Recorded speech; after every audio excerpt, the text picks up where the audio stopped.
Voici le petit Robert Kiyosaki. Il a deux pères. Le premier a fait de grandes études, il est docteur, le deuxième n'a pas passé la quatrième. Les deux ont un bon salaire, mais l'un des deux aura des difficultés financières toute sa vie et laissera derrière lui de lourdes dettes à ses descendants. L'autre va devenir l'un des hommes les plus riches d'Hawaï et laissera un héritage de plusieurs dizaines de millions de dollars à sa famille. Dans ce livre, Kiyosaki va nous exposer les différents points de vue de ces deux pères. Tous les deux sont d'accord sur le fait que l'éducation joue un rôle primordial dans la vie. L'un est persuadé que les grandes études sont incontournables, l'autre pense que devenir financièrement intelligent va permettre au petit Kiyosaki de devenir riche. Le problème avec l'éducation financière est que c'est une matière qui n'est pas enseignée à l'école, mais à la maison, avec la famille. Malheureusement, la plupart du temps, les familles vont apprendre à leurs enfants à devenir pauvres. Ce n'est pas un manque d'amour pour leurs enfants, c'est juste qu'elles ne connaissent pas bien le sujet, et qu'elles ne maîtrisent pas bien les mécanismes de l'argent, et qu'elles ne lisent pas des livres tels que « Père riche, Père pauvre ». Si comme moi, vous n'avez pas de père riche, cherchez à apprendre auprès de ceux qui le sont, et investissez en vous. Lisez les livres de Robert Kiyosaki, Napoleon Hill, Warren Buffett et tant d'autres. En réalité, la recette pour devenir riche est plutôt facile. Pas besoin d'avoir fait de longues études de comptabilité pour comprendre le principe. Deux concepts simples à comprendre, actif et passif. Un actif, c'est quelque chose qui va vous mettre de l'argent dans votre poche. Un passif, c'est quelque chose qui va, au contraire, vous enlever de l'argent de votre poche.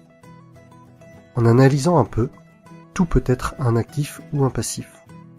Si vous achetez une voiture, la plupart du temps, il va s'agir d'un passif. Vous allez perdre de l'argent avec, sa valeur va se déprécier.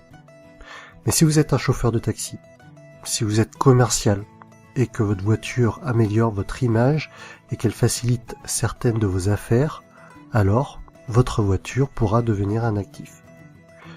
Si vous possédez une maison, et que, avec les factures, les différentes taxes et travaux, cela vous fait perdre de l'argent, alors il s'agit d'un passif. En revanche, si vous louez votre maison et que cela vous fait gagner de l'argent, c'est un actif. Voici un schéma assez classique pour représenter les pauvres, classe moyenne et riches. Les pauvres vont seulement dépenser leur argent. On ne distinguera ni de passif ni d'actif, mais seulement des achats quotidiens pour vivre. Les classes moyennes vont également avoir des dépenses, peut-être un peu plus importantes que les pauvres. En plus de cela, elles vont acheter des choses qui vont leur permettre de paraître riches, mais en réalité, elles achètent des passifs, maison, voiture. Beaucoup de ces personnes vont considérer leur habitation principale comme étant leur investissement le plus important. Mais le plus souvent, cela va leur coûter de l'argent et pas leur en rapporter. Les riches passent leur temps, leur énergie et leur argent à acheter des actifs. Plus ces actifs vont rapporter, plus ils vont acheter d'actifs. Et par effet boule de neige, les riches deviendront de plus en plus riches. Les pauvres et les classes moyennes n'évolueront pas ou peu. En fait, l'argent que vous gagnez au départ n'a pas beaucoup d'importance. Vous pouvez très bien gagner 10 000 € par mois et tout dépenser dans des futilités en menant un grand train de vie, grande maison, belle voiture, fêtes, alcool, et au final, il ne vous reste plus rien.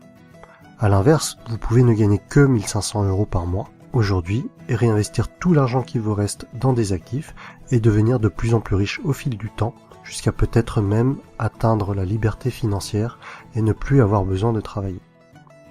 Voici quelques exemples d'actifs.